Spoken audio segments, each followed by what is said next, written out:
I am Vinnie Tartarus. Folks, your good intentions have been stolen, but don't worry. I'm here to help you get them back. You may be soft and succulent at the beginning of this process, but hang in there. Before long, you will be lean and mean, guaranteed. Yeah, she'll be coming in the air tonight. Just hold on. By the way, it's pumpkin marinara season. I know that because she's got it right behind her. You can go right over to eathappykitchen.com, get yourself some of that pumpkin marinara. All right, Phil, take it away. I can feel it coming in the air now. Oh, I've been waiting for this moment for all my life. Lord, can you feel it coming in the air tonight? Oh Lord, oh Lord. Yeah, Anna, I'm just going to go right out and say I'm a genius. I'm not sure what type of genius I am, but I'm muted. I have to. I just wanted you to hear my laughter. Yeah, I'm a genius. Here's what happened. What did you geniusize about? Okay. When the show started, you had obviously you were doing some other kind of promo right before this, and I had a meeting with a buyer. Right, you had your sauces right behind you. You're like right. on a green screen thing right behind you. Yeah. And right off of, as I look at you, right off of your right ear, I can see the pumpkin marinara. And correct. And I went, oh, that, I know that's coming out because you told me it was coming out in August because you told me you were going to ship me some. So I immediately, while we talked for how long? We must have talked for 30 seconds or a minute before the mic went hot. I had enough time it's like, you know what? I can feel it coming. I can feel it. That's what went into my head. You could feel the pumpkin marinara coming in the air tonight. Coming in the air tonight. and that quickly, I pulled it up and press go. And folks, we don't talk about this show before the show. Anna comes on. She's scratching her ass. I'm scratching my ass. I was like, you got something? Yeah, you got something. Okay, let's go. And boom. Pumpkin marinara. It's pumpkin marinara season. You only do it. And explain that you only do it for like a couple of seconds every year. Like it doesn't last all year long. No. We only make one batch and we only pre-order it. We only make enough that covers the pre-order. So if you liked it last year, to reorder it because those are the people who reorder that order is a whole case of it. And because they know they love it, and that's great. And if you just want to try it out, but try it with other things, well, you can get a variety. It's not like you're stuck just buying pumpkin. So we do a pre-sale and then we make that much to cover it. Because as you know, it's like the hats, when you do the hats, like if you guys pre-order it, great. If you don't, but then, there's always people who get mad. So I'm always like, I'm trying to tell everybody, but you know how hard it is to get information out there. But yeah, the pumpkin's awesome. Great way to not have any sugar in your pumpkin spice. And if anybody thinks that it's too soon, 2 weeks ago, as of the time that this thing airs, 2 weeks ago, I was demoing sauce in pavilions, which pavilions will be carrying the pumpkin for 1 month. Nice. I was demoing sauce in pavilions, not the pumpkin. And I walked into the pavilions, and what was the first thing that I saw in the pavilions? A giant thing of Halloween candy that was taller than already. And that was August, whatever this past Saturday was. August 10th, 11th, 12th, something like that. And by the way, it was a 2-pound bag. Remember last year I quizzed you on how expensive the chocolate was because I hadn't seen Halloween candy prices in a while. This was a 2-pound bag on the Pavilion's Pass price or whatever, like the Vic Harris Teeter Vic card. The Pavilion's Pass price was $26. Wow. $26 for a bag of candy. Wow. So pumpkin marinara is a much better use of your funds. I will tell you that. I'm going to tell you. All right. So today is the 17th. So 2 days ago was, let's call it the 15th. Serena and I, we were going out to the grocery store. So we're going to a shopping center type area. Right. And she goes, oh my God, look what they've done. Okay. So I said, what? And there's a sign, but it's not a real sign. It's a sign where they have a rivet in all 4 corners and they have a rope holding the sign up over this big building. And it says Halloween store. Right. Halloween store. And Yeah, that was a chain that started in LA. Don't you remember those? They would come up. No, I didn't once know. a year. All right, so here's the deal. They make so much money once a year. This is a great location in the shopping center. What was there? Because you see, I don't know. I don't look around a bunch. And she goes, that was Bed Bath and Beyond. Oh, yeah. And of course they're closed. So I went, okay, a major deal closed, what, a month or two ago, whenever it was. And I said, so this is year round? She goes, no. It's going to be the Halloween store. And then it's going to go away. And then it's going to be like the Christmas store. Halloween is not until the end of October. October 31st. Okay, yeah. All right. Always the same. 31st. All right. So we have more than 2.5 months away. Yeah, we have time. This store, when I was a kid, now I hate doing the when I was a kid, but here goes. Actually, I love when I was a kid, back in the day, we made our costumes out of asbestos and lead. We had burlap and we were happy to have it. Oh, it is. Every year I was an itchy hobo. Yeah. I mean, the candy was made of cauliflower when I was a kid. Look, I mean, it was, you literally found an old sheet and you became the ghost. Yeah. Or if you found a black sheep, you became, the Grim Reaper. Yeah. Right. Whatever color sheet you found. Listen, my mom could sew and she made me badass costumes. So I was the best of which, of course, being Wonder Woman. I was Wonder Woman when I was 6. I still have a picture of it. I should post it. Send it to Leona. She sewed this satin cape. Forget it. That was my favorite thing in the world for years. Even long after it didn't fit me anymore, I would wear that thing around. Would you believe, Anna? But she always made the costume. She would never pay for a costume. I don't think I trick-or-treated after my 10th birthday. Oh, I think it was about 11 when I stopped. Yeah. It was a non-holiday. It just didn't.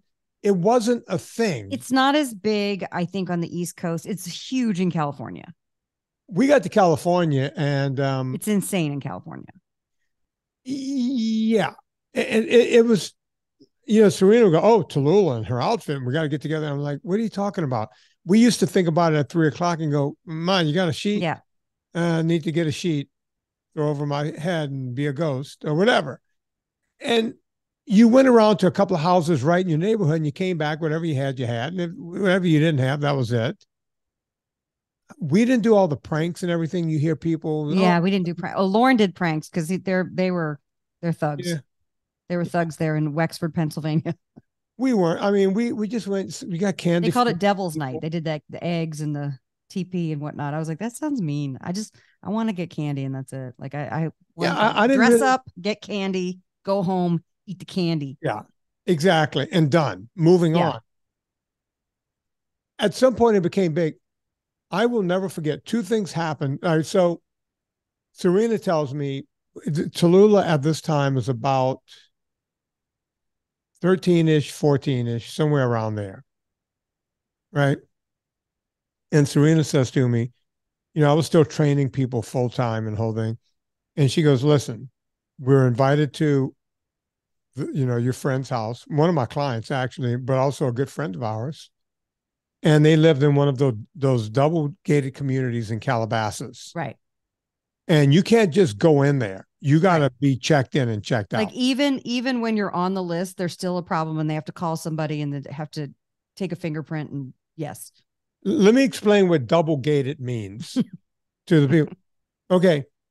In California, if you're exclusive, you live behind a set of gates and they're guards and they check you. Right. The exclusive people that live behind those gates do not, within those gates, there's another gate. And that gate gets you're no longer in the 6,000 to 10,000 square foot mansions. You're now in the 20,000 to 40,000. Yeah. Mm-hmm. And your kick around car is a Ferrari. Mm-hmm. In those everybody in those neighborhoods have Porsches, Ferraris, Lamborghinis of all sorts, and like Lamborghini Jeeps. I know this sounds ridiculous. I don't even know that Lamborghini made a Jeep, but you're welcome, rich people. Yeah. I mean, they make stuff that you don't even know they make. And yeah. So we're going up into that neighborhood.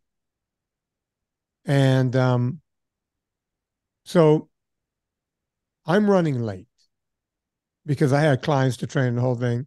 And I happened to be on one of my motorcycles that day. I think I don't know which one, maybe my Triumph. And because that's how I had to get around the city on motorcycles. Right. You remember when I first started at your house, I was still came to me in the Ducati. Yeah, I used to take the Ducati to your house all the time. That was when I was down to 2 bikes. And that Ducati was my favorite, and Multistrada. At any rate, I'm running late. They're having a party at their house. Each one of these mansions is having their own party. And the kids are going to go trick or treat around this neighborhood, right? I pull up and I see Tallulah in her costume. Mm-hmm.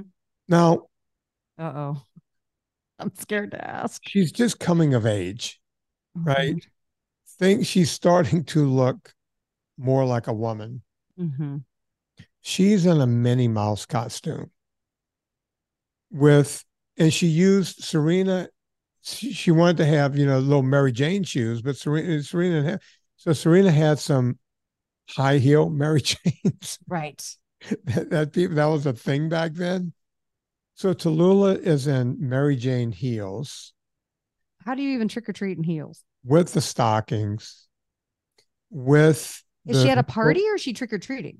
No, she's got the low short dress. We're still at the client's house. They're having a party. Each house is having, and these people, one is bigger than the next. Right. Right. And they give out whole candy bars, just in case you were wondering, folks. Oh yeah. Yeah. They give out. They don't do sample sizes. They don't give a shit about the pavilion's $26 2-pound bags. They literally buy pallets of whole candy bars and give them out. So I drive up on my bike and Tallulah grabs my eye. She's in the front yard with the other kids immediately. I'm like, oh shit. You threw a blanket over her. Hey, hold on. She looks like, when the stripper comes out for the first song and they're dressed. And I'm like, it's theme night at the strip. Yes, it's theme night at the strip. We're doing Disney night. And like, no. Like, what? Oh my God. So I run in the house. I find Serena. She's in the kitchen with the husband of the house. They're all good friends of ours. And I said, Serena, Tallulah. And she's like, yeah, what? Isn't she cute? And I said, honey, did you stand back and take a look at her? She goes, I dressed her. I put together the outfit. And Serena's very conservative. I said, honey, she's not a little girl anymore. She's out there in a mini skirt in hooker Mary Jane's. And it looks like she's got a bustier on. And she was like, come on. And I looked at my buddy who owned the house, Bill, and Bill went, And Serena ran to the front window and looked in the front yard, and the blood drained from her face. Yeah, she realized right then. She realized it wasn't her little baby girl anymore she was dressing. Right. Yeah. I'm sure you had that moment at some point with. No, I was going to say when Lucy was 13, she and her girlfriends dressed up as the Beatles and she was Paul McCartney. So Lucy wasn't that kid who was looking to do the. So yeah, Halloween costumes. You know what I mean? So Tallulah wanted to go because she loved Mickey Mouse and the whole thing. She's wearing a Minnie Mouse costume. Serena comes back in the kitchen. She grabs my arm. She goes, "You're walking the neighborhood with her. Yeah. You're going with her. Yeah, and with a baseball bat. Yeah, because look, it's a rich neighborhood, but freaks and scary. Oh, I'm sorry. Everywhere. Scary people are everywhere. Right. They're not just living up in predators live in all socioeconomic backgrounds, please. So I'm walking the neighborhood with her. Mm-hmm, good. And that's where I learned about a little something called Jello shots. I'd never had a Jello shot. Oh, that's the fun house that gave out the Jello shots. Well, they came to play. So we get to the first house and they said, hey, do a Jello shot. And my buddy Bill is with me. And so he does one. I've never done a Jello shot because it's a sweet thing. And I'm not going to. I've actually never. Come on, don't be a fuddy duddy. So I do. They serve them all over on Halloween and at colleges.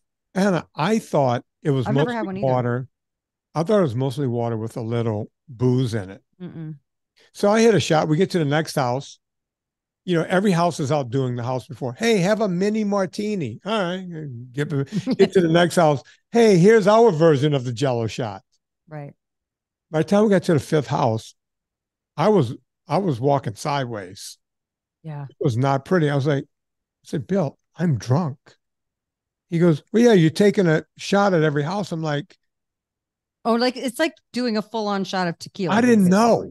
I didn't know. I was like, also, I think sometimes they make them with grain alcohol, which will really fuck you up. I have no idea what they were doing. I had to stop at that point just to walk out the rest of the neighborhood. As a matter of fact, I had to leave my motorcycle at their house that night. Yeah, go back. There was no way I could get on a bike and drive home. I would have killed myself and probably injured someone else. But yeah, that was the last time I did anything Halloween. I learned two things. You can't let your daughter at 13 wear a Minnie Mouse, and you can't do Jello shot. First and last time I ever did any kind of sweet drink, by the way. Because you didn't have blue ass. Blue ass. I don't want to get into that story. No, we're not going to get into it. By the way, you're talking about the Halloween store, and I want to ask you something because sure. I want you to think of fitness influencers from the 80s. And I think that one that comes to mind is Mr. Richard Simmons. Do not Google, just listen to me. Hear me out. Now, do you know this thing called the Mandela effect? Have you heard of this? I do know the Mandela effect is when we switch up facts at some point. So do you remember Richard Simmons as wearing a headband? Yes, I do. But I'm guessing he never wore a headband. He never wore a headband. We all remember him wearing a headband. And if you look at all the Richard Simmons type of Halloween costumes, which by the way, there still are, they all have headbands, a sweatband. Let me guess what he did wear. He wore wristbands. He wore wristbands. Yeah. And the tube socks pulled up. Yeah. And he always, and as I call it, he wore a muscle shirt muumuu. Mm-hmm. He yes, it had a little give. Yeah, it had a lot of give.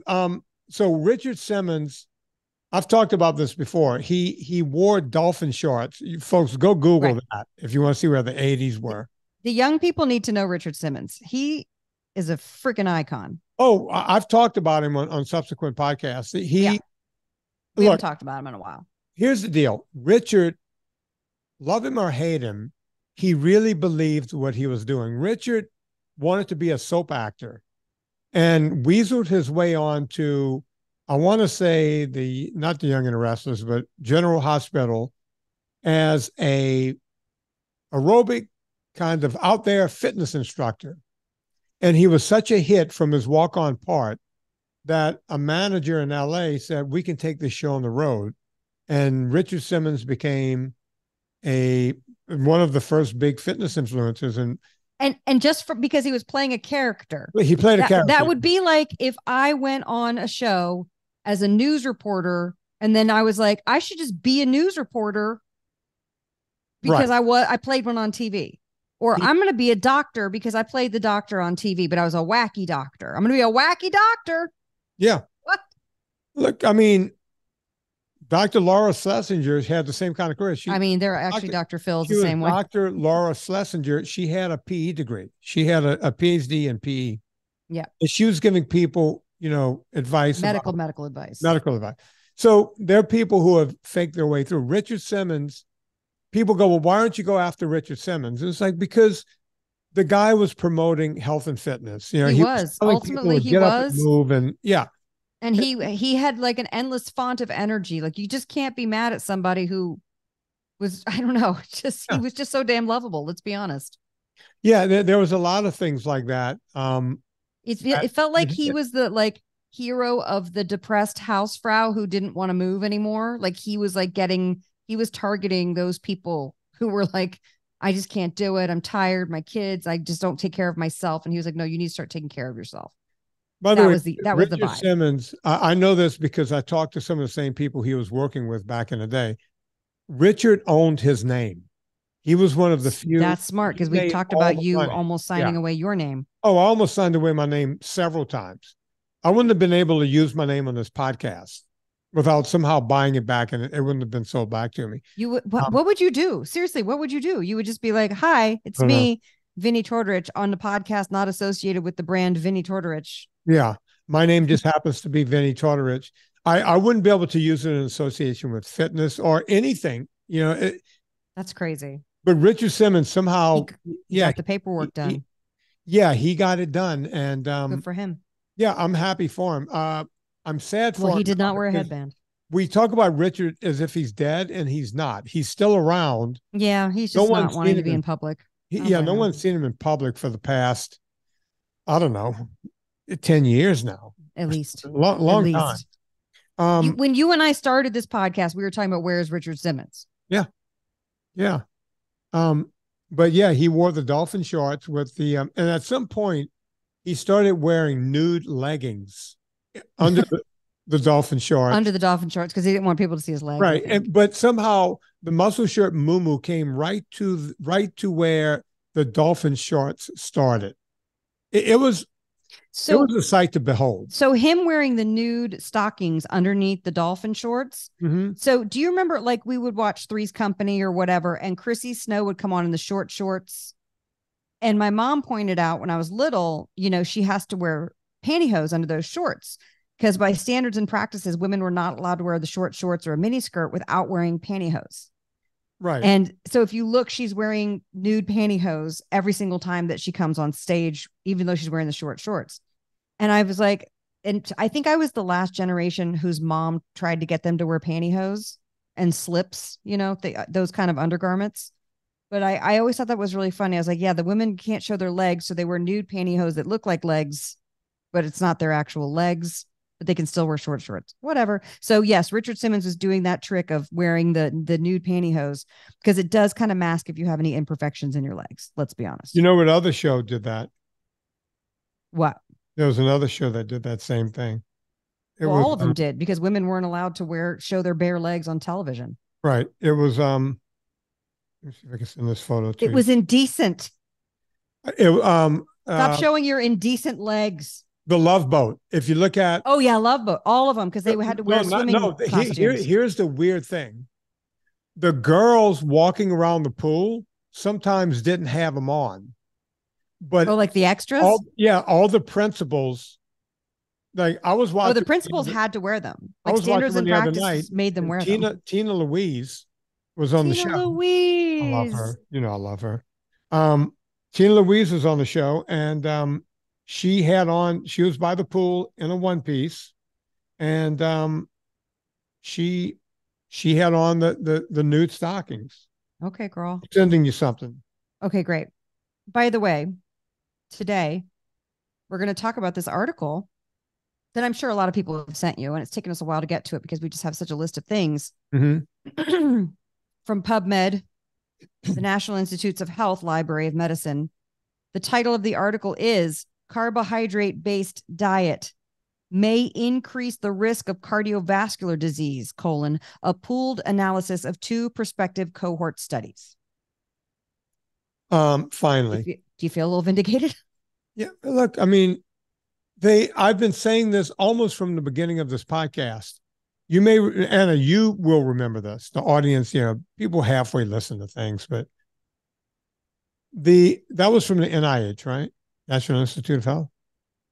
Is that where it came from? Yes. Mm-hmm. Okay.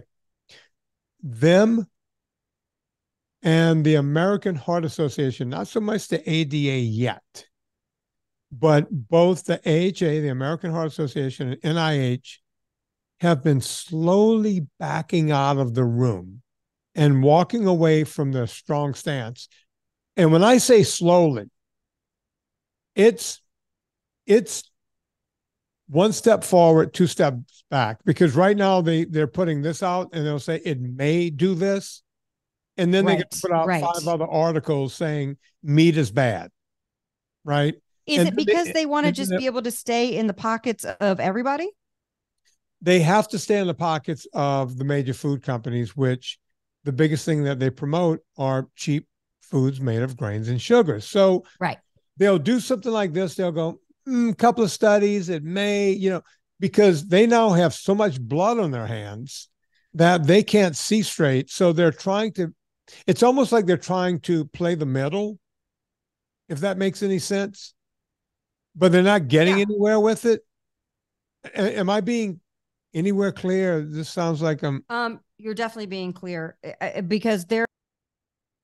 Oh, your mic went. I hit my mic mute by accident. Sorry. They're trying to keep it where they can just play both sides of the fence, and instead of just saying, "Hey guys, this is dangerous."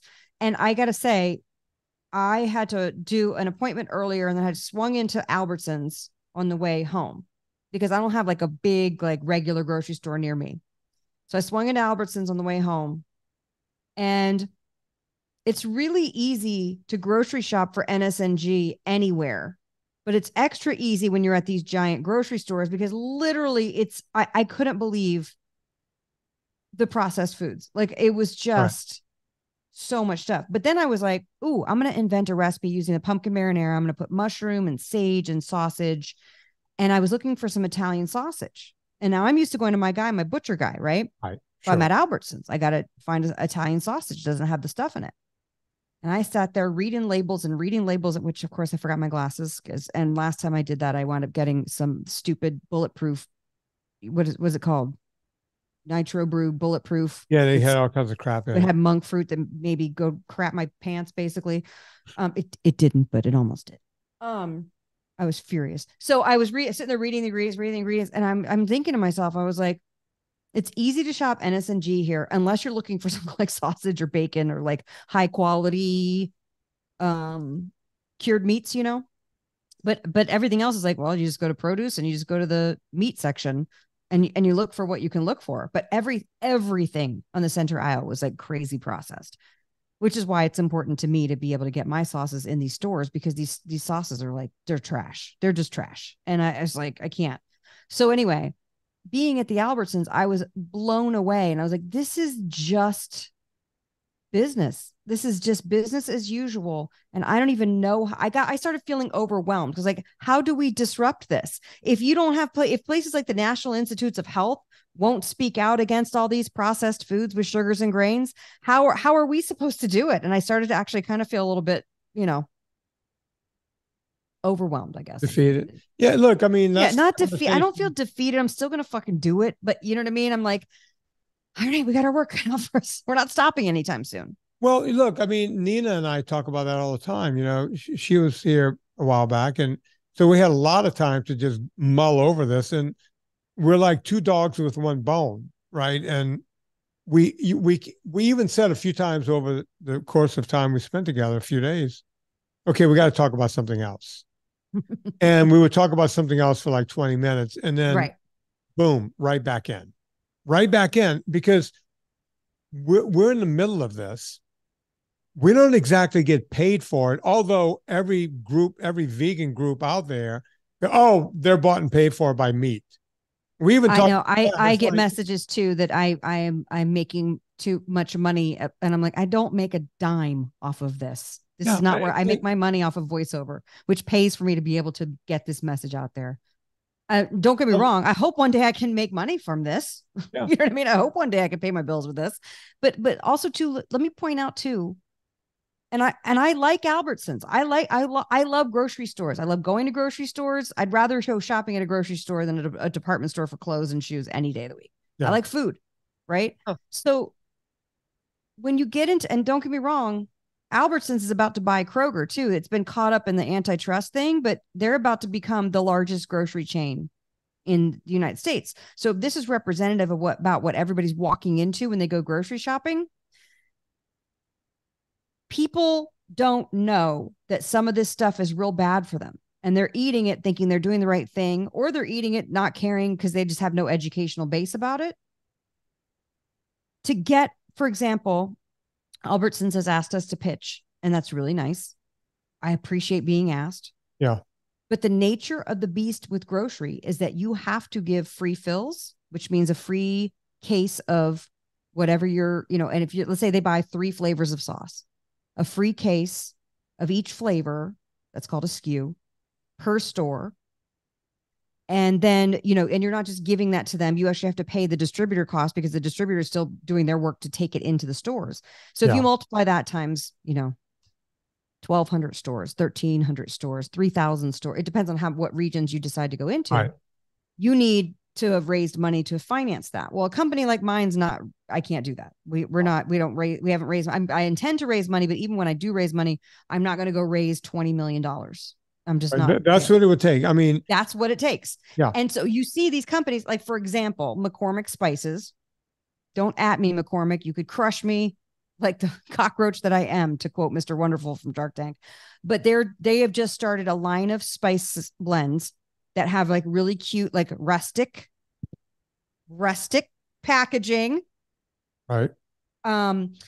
Maybe a little similar to what we're doing here, but all of them have sugar, cornstarch, you name it. Like there's a cinnamon sugar one, there's a bananas Foster one. There's like all these flavors of spice and sugar mixes that you can put on stuff, but they're trying to make it look like it's a natural food. But McCormick has the money to not only give out the free fills, but they pay what's called slotting fees. So they pay, like, for example, to get in Stop and Shop in the Northeast, it's a $53,000 per SKU slotting fee and the free fills. And I was like, we'll never be in a Stop and Shop then, unless we're purchased by a larger company that has this sort of coffers. So this is what I'm saying. So if people just are going into a grocery store and seeing what's available to them, and they've never heard of NSNG, or maybe they hear, hey, maybe no sugar added. So they see something that says no sugar added, but then has all this other junk in it. And they don't know because they've, you know what I mean? And then the freaking National Institutes of Health won't even step up and commit. How are people supposed to find out this information? This is why they say that we're wearing tinfoil hats. Yeah. And look, this happens in everything, and I see it all the time. Just yesterday, I bought a new dog bed for Bonzo, right? Football season's coming up. Bonzo needs a new dog bed. That's right. And after I bought it, I was like, you know what? It's made out of that cohort material. It's kind of rough. Right. Bonzo needs something a little more comfortable. So I said, I'm going to buy a sheepskin, a natural fiber sheepskin, just to throw over the top.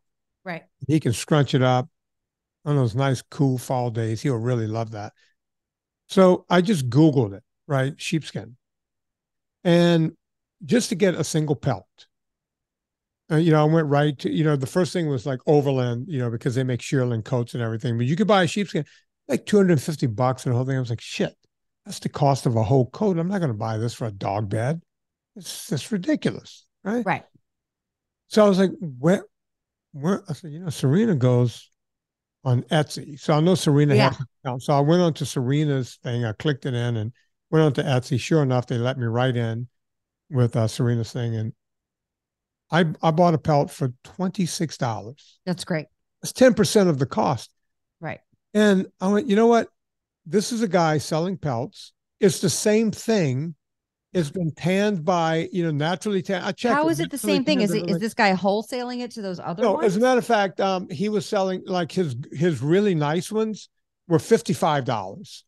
But he goes, hey, if you don't mind, hey, we have some that have imperfections or holes in them. And he showed on the back, it's like it's got a hole or two in through the leather part.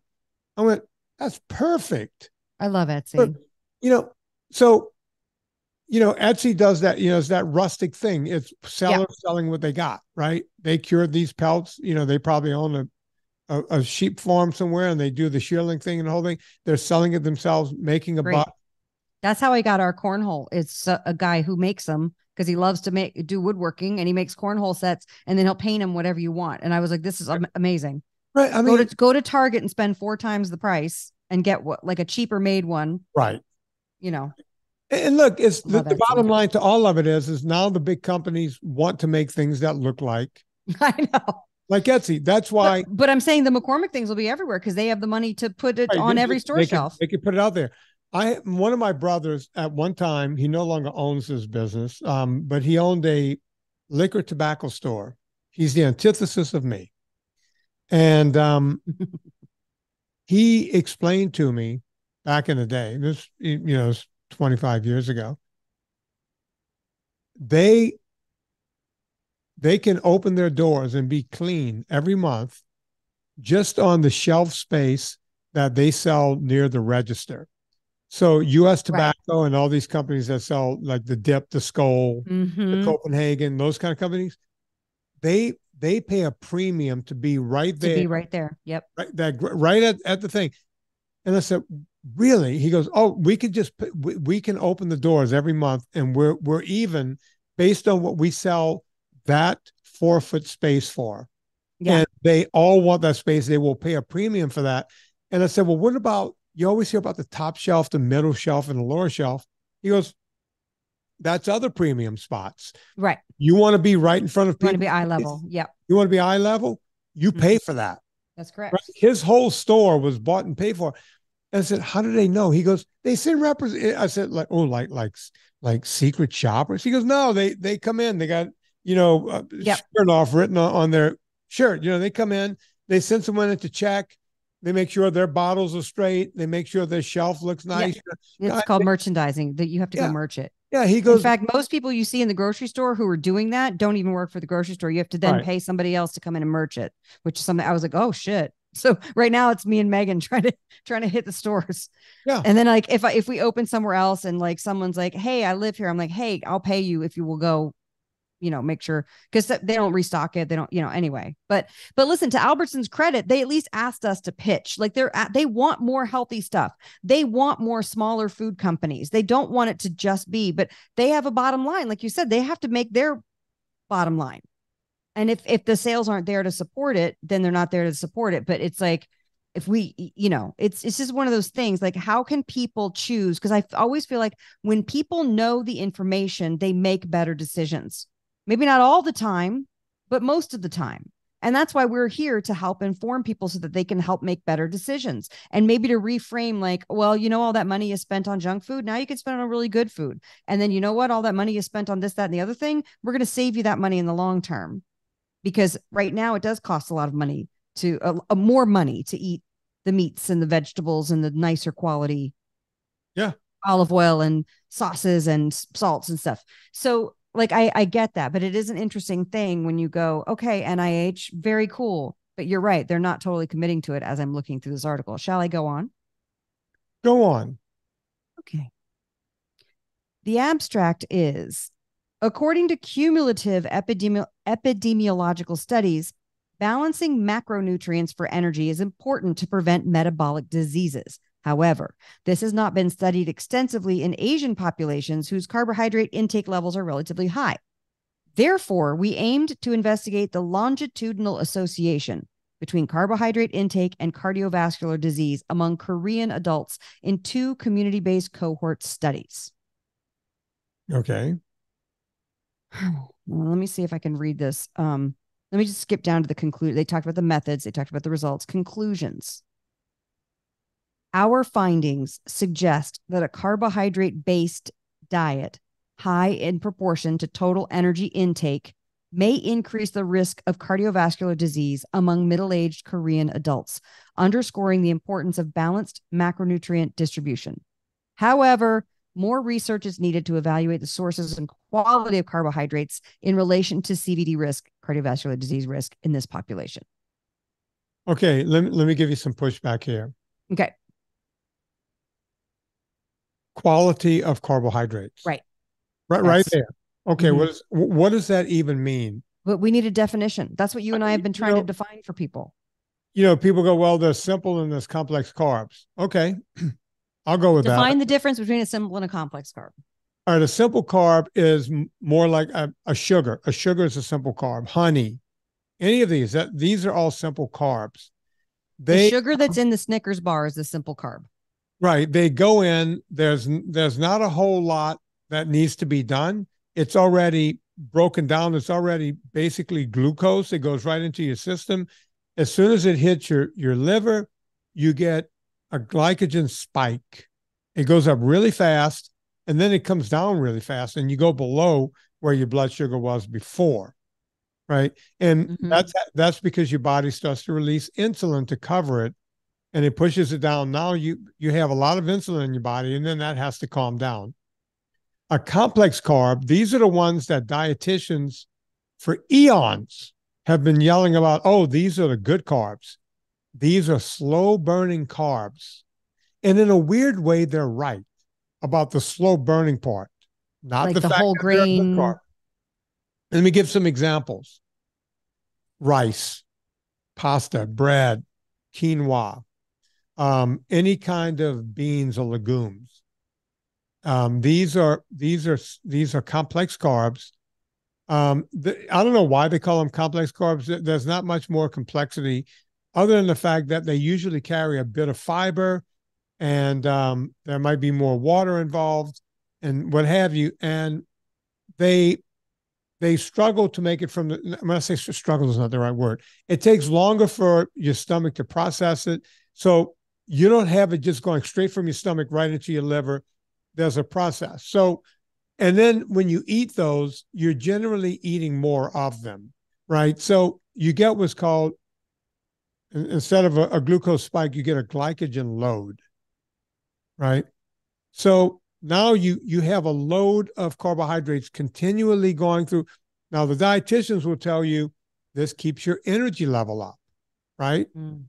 The old style bodybuilders will say, oh, these are muscle sparing carbohydrates. I'm sorry, protein sparing carbohydrates. I never understood that phrase, but protein sparing carbohydrates. Guess what spares protein? If you eat more protein. How about that? Right? So they're saying if you eat that, then it's not going to affect your I don't understand what protein sparing means. What does that mean? Why are you sparing protein? Muscle sparing proteins. Other people say, you know. So what it is they're saying that if you don't get enough carbohydrates when your body needs to make energy, it's going to tear your muscle down, which is correct. That's what happens. But guess what? Oh, so but you're saying just eat more protein. And eat more protein. Yeah, okay. And by the way, your body makes energy from fat. It makes ketones. Eat more of that. So why are people in the keto community eating protein-sparing diets? Why do they not want to have protein? Because of gluconeogenesis? I don't know that they don't. I mean, I live in. But you know what I'm talking about? The protein-sparing recipes. I don't know what that is. I really don't know what you're talking about. It's people who do no, they're in the keto community. They do protein sparing, meaning they're trying not to have as much protein, right? So I don't. Or is it more protein? I'm confused. And I don't know. People are so fucking crazy at this point. I don't even know what's going on. Let me just continue on with one thought. Okay. Yes. Right? Yes. So let me just get back to the one thought. So you get the glycogen, the glycogen load. So your sugar stays up. Your body has to keep hammering that with more and more insulin to the point where you become resistant to insulin, right? Because you're constantly unloading this insulin. We become insulin resistant, right? The way I used to explain it on this podcast, and it's worth doing again, it's kind of like people who drink every day. Let's say you had 2 cocktails every night. That gets you even, right? Your body gets used to 2 cocktails. In order to feel tipsy, you might need a 3rd cocktail. But if you're a teetotaler and you have 1 cocktail, that can knock you on your ass. You're what's called a lightweight. Right. You see, you're not resistant to, your body goes, oh my God, something different came in, and it freaks out, right? That's what happens. The same thing happens with insulin. If you keep releasing it, if you have that cocktail all the time, you become resistant to it. And then your A1Cs go up and everything goes up, and they say you need to be on 5 drugs, right? So that's what happens. It's a problem, right? So there are no good carbohydrates. None. Right? I was just talking to a woman today. I won't reveal. Wait, no good carbohydrates? Like not even a vegetable? No, a vegetable is good because you have other nutrients in there. The amount of carbohydrates you get from a vegetable is fine. See, I'm not saying, but that's why I said the definition has to be crystal clear. Yeah, you see, that's the problem. Because they had a baby carrot, and they're like, "There's so much sugar in a carrot." I'm like, "You're eating a baby carrot. No, like, you're not going to die."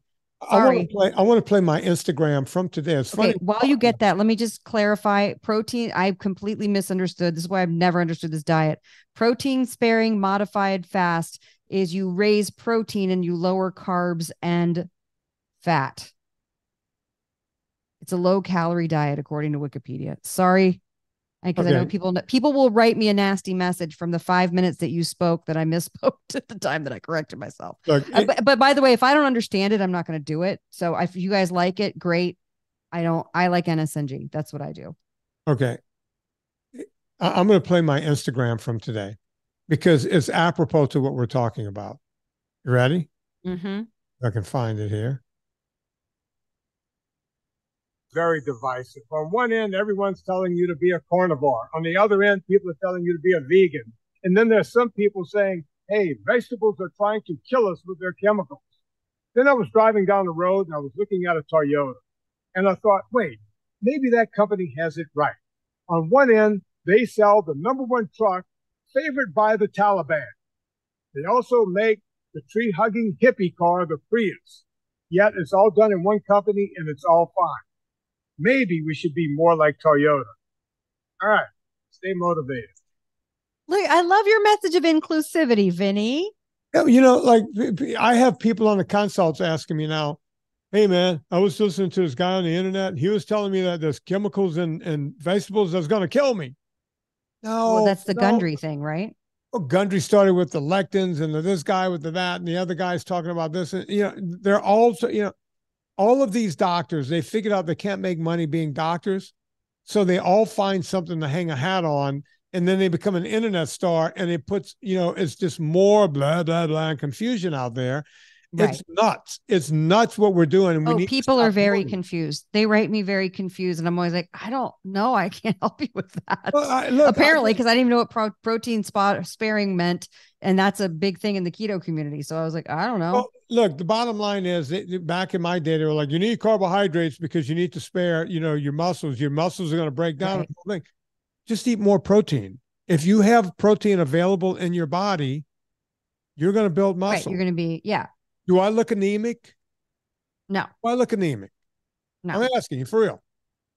No, I don't know what anemia looks like, but you don't look, I mean, if I was like going to judge on, it was like some Helena Bonham Carter who's been inside for 6 months and not like moved her, like the niece of Lady Catherine de Bourgh in Pride and Prejudice maybe is anemic, but I don't know. You don't look like that. I mean, I did leg day today, and tonight I'm going to be in a rowboat for 2 hours, rowing with the live long evening. Right? I'm not hurting for any energy. Right. And the only carbohydrates that go into my body is vegetables, and usually it's broccoli. Sometimes you know, like I make a spinach cream thing to go with the fish. Cauliflower. Yeah, I don't do the cauliflower rice and all that. I know you use a lot of, and that's fine in your recipe. For people who like to cook and do that stuff, I like whole floret cauliflower, you know, that kind of thing. I'll grill it and the whole thing. And I have Brussels sprouts. Asparagus is another one. Yep. As far as fruit goes, I'll have the occasional tomato whenever I do my Mexican taco dish with the Anna seasoning. I will have olives almost on a daily basis. A handful of people go, how many olives do you have? I don't know. If I eat a chunk of cheese at lunchtime and how many olives can you eat? I can eat like that.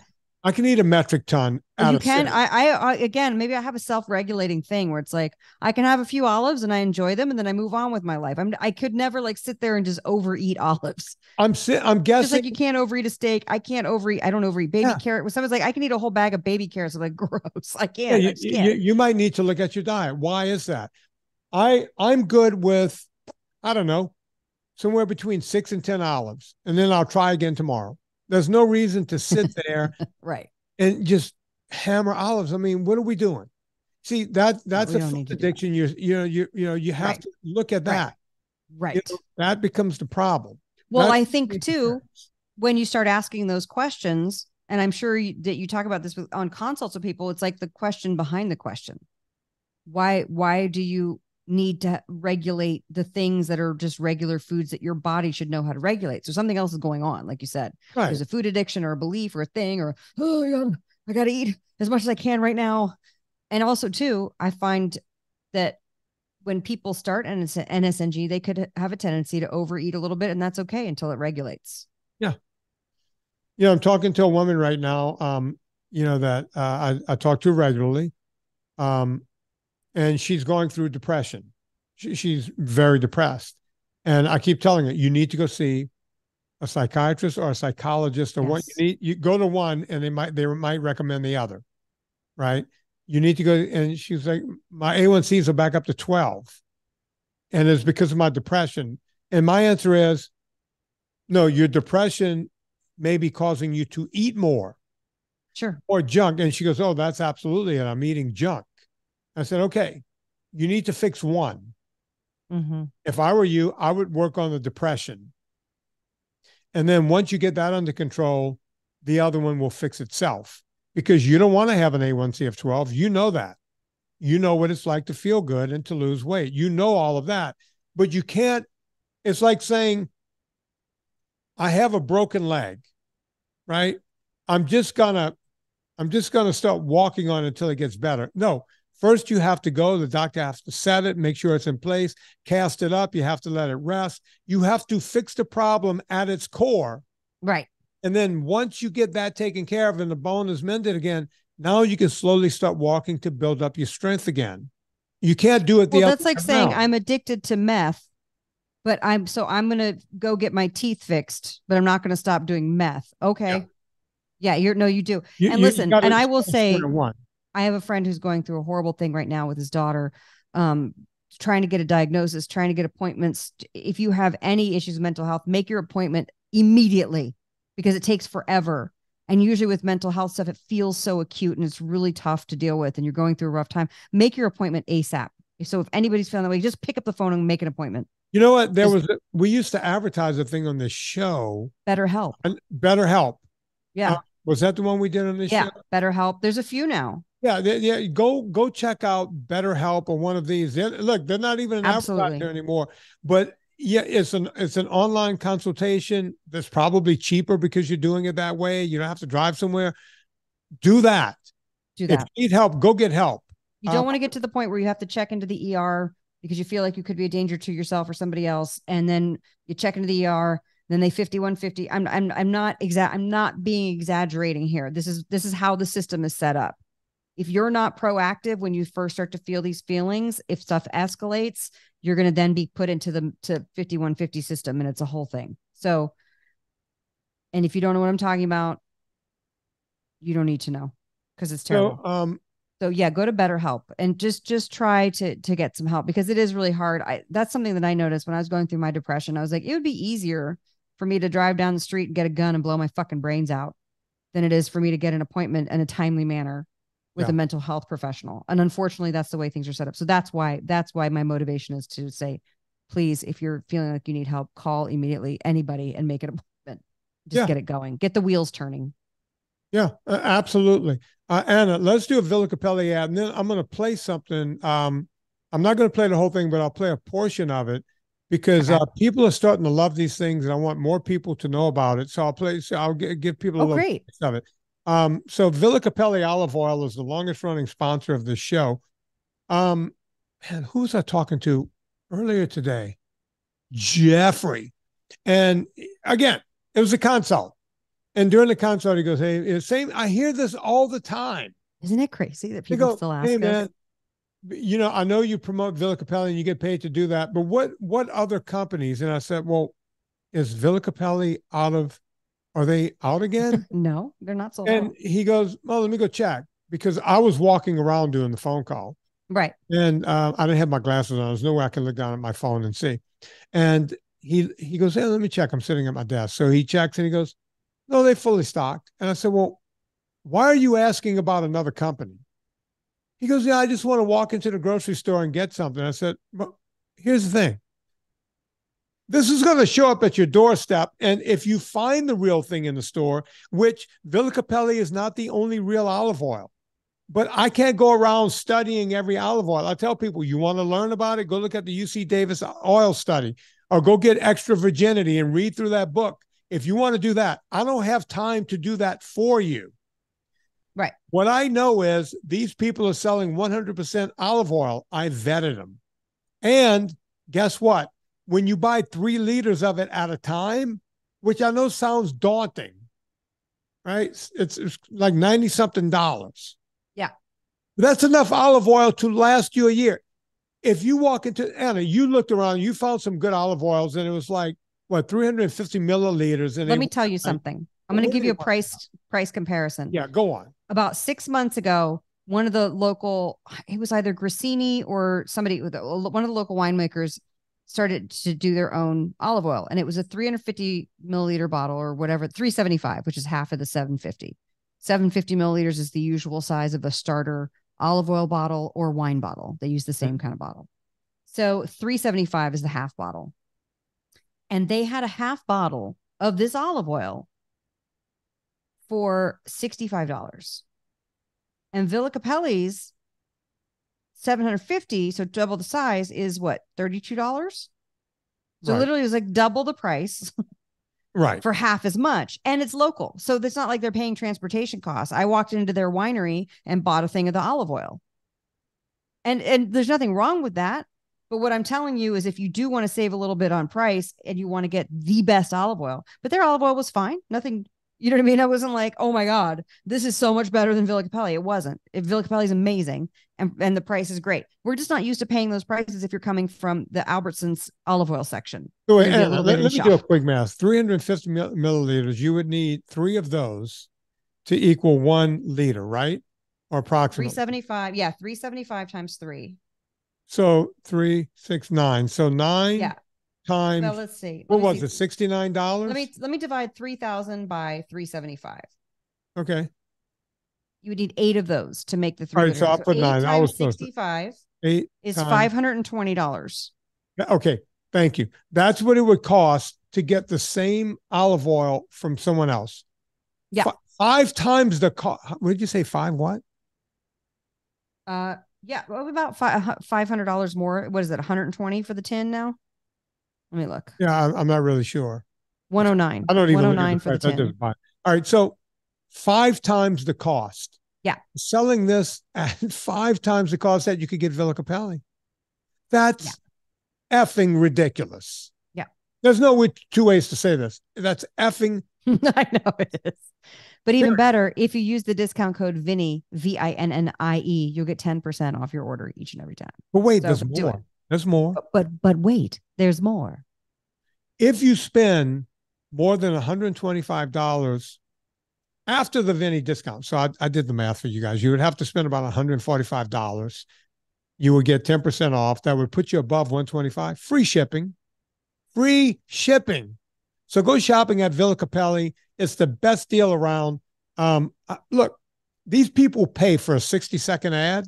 We just went on for like 5 minutes. I know. But it's good to do the math and put some things in perspective. I use it every day for the marinades, for salad dressing, for marinating meat. I actually think I go through a 3-liter tin a quarter. I think that's about my rate. So Anna, I'm going to play. We were talking about artificial sweeteners a little while ago, and it reminded me that I just put up a thing on artificial sweeteners on my YouTube. It's good. Know that I'm not just messing around on YouTube anymore. What I'm going to do here is play. Oh, geez, what's up? What's playing? Oh my God, this lady wanted to do a collaboration with me. Yeah, she's in a food entrepreneur group that I'm in. And by the way, this is so tricky. And honestly, I probably will have to do a collab at some point with like a pasta company or something, you know what I mean, to get the word out to a larger audience. And that's part of it. But she makes this donut but it uses allulose. And I was just like, I couldn't even try your product because I would like instantly have to go to the bathroom. Yeah, I would just crap my pants out. I was like, I'm sorry. Yeah, I bet it's wonderful. I'm so glad that you're doing great, but I can't. So artificial sweeteners are a big trigger for me. I just want people to know I'm serious about what we're doing on YouTube. Yes. This one went up like about a week ago. I'm not going to play the whole 10 minutes, but are we going on YouTube soon? Aren't we going on YouTube soon again to do a Q&A? Yeah, I think we are. Because that one did it was really fun. Yeah, we're going to do another live Q&A on YouTube. Subscribe at Vinnie's YouTube so you can be alerted, and you have to hit the bell. Hit the bell so you get alerted whenever he puts up a new video or makes an announcement about a live stream. And by the way, Anna, this thing has this one already has 192 thumbs up, a bunch of comments. Amazing. And we got, a bunch of comments, and we also, We have over 20,000 subscribers now, 20.3 thousand subscribers. That's amazing. But here's the deal. People are loving my YouTube stuff. I'm going to play like 2 or 3 minutes of this, whatever makes sense to play, so that you guys can see I'm not messing around on YouTube. I'm giving straightforward, just, this is like when you drink a straight drink. There's no mixer in here. This is just a straight drink. Here goes. You ready, Anna? Yeah. Artificial sweeteners are actually doing to your body. I want to have an important conversation about artificial sweeteners. Most humans, including myself, love eating sweet things, yet we know that they're not good for our health. So we did what humans always do. We came up with an artificial version of it. What does this do? Well, it gives us the promise of not gaining weight. It won't ruin our skin or teeth. This seemed like great news, right? It was game on. These products started showing up everywhere. They were in our foods, in our drinks, and even in our personal care products.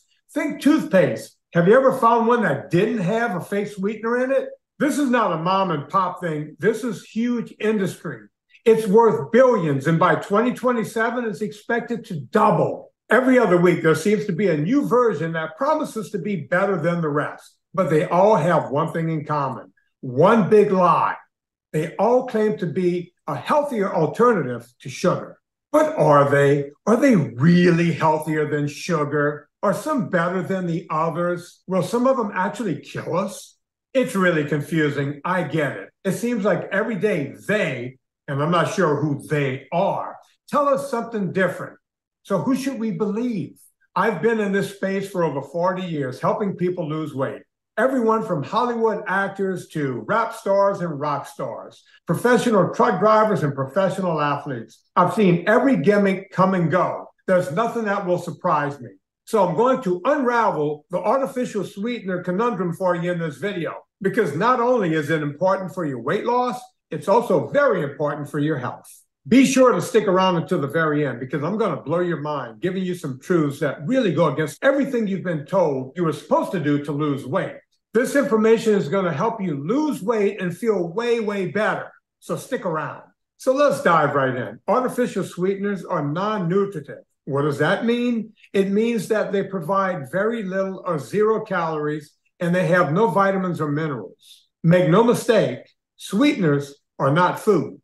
Here are some examples of artificial sweeteners: aspartame, isosulfame K, sucralose, neotame, advantame, and saccharin. These are all chemical sweeteners approved by the FDA. However, people who have stopped using these sweeteners have noticed improvements in obesity, meaning they lost weight, migraines, meaning they went away, depression, IBS, and so on. While some artificial sweeteners are thought to be carcinogenic, and there's a great deal of debate over that these days, there's some less serious but very unpleasant side effects. They can all cause horrible gas, bloating, diarrhea. They've actually been shown to cause irritation of the bladder in some people, especially if you eat too much of it. And we all tend to eat too much of this stuff. Maybe it's because we feel like we're having our cake and eating it too. Let me get into a little story here. A couple of years ago, I was at a large keto convention, and of course, I was in the expo area where people have all the new products. As I walked through... All right, I'll shut it down right there. I love it. I feel like I want you to keep playing it. All right, you want me to go through the keto story? Yeah. I told you on the podcast, because after this, I get into all the different kinds. You ready? Let's listen to more. You liking this? I love it. About 20 minutes later, I went to the men's room, and I opened up a stall and noticed that the toilet was just wrecked with diarrhea. So I walked to the next stall, and it was the same thing. And so was the third stall, and so on. I couldn't understand why everyone was getting sick. And then it occurred to me, oh, wait, they're out in the expo area trying all these products. They're getting the gas. They're getting the bloat. And yes, they were getting the diarrhea. So let's talk about stevia, monk fruit, and allulose. They're the natural ones, right? So they have to be better than the artificial ones. Well, let's take a look at each one of them. Here's a little known and even less cared for fact about stevia. Stevia in its natural form is not approved for use in the United States as a food additive. As a result, all stevia in the U.S. is highly processed using GMO byproducts, chemical solvents, and other sweeteners, yet they still call it all natural. The same is true for monk fruit. Take Truvia, for instance, a product that uses monk fruit. It goes through a 42-step process just to turn it into a sweetener. It also contains erythritol, a sugar alcohol that we'll talk about later. Allulose is a naturally occurring sugar that can be found in many plants, but commercially, they extract it from corn. Allulose can be considered natural because it comes from a plant and is sourced from a plant. However, it's technically a synthetic sweetener, or to use the FDA's words, a natural sweetener manufactured artificially. Just an interesting side note, allulose is not approved in Canada or Europe. These companies with their sweeteners make us think that we're getting something healthy, something that's going to help us lose weight, just because they're using plant extracts. But just like other sweeteners, they can cause gastrointestinal distress, bloating, and diarrhea. And perhaps more importantly, they do nothing to lessen our sugar cravings. Since we're not training our palates to crave less sweetness, it actually makes it worse. They don't get us off the sugar train. Next, there are sugar alcohols. Sugar alcohol actually has a few calories, but it's negligible and is less sweet than sugar. So in order to put it in, say, a keto product, you would have to put a lot more to get the same effect. Here are a few examples of sugar alcohols: mannitol, erythritol, sorbitol, xylitol, lactitol, and maltitol. We don't really use sugar alcohols in cooking. It's mainly used in processed foods. There's actually no alcohol or sugar in them, but chemically, they're mimicking sugar. The food industry is doing a real magic trick by subtracting sugar alcohols from total carbohydrates.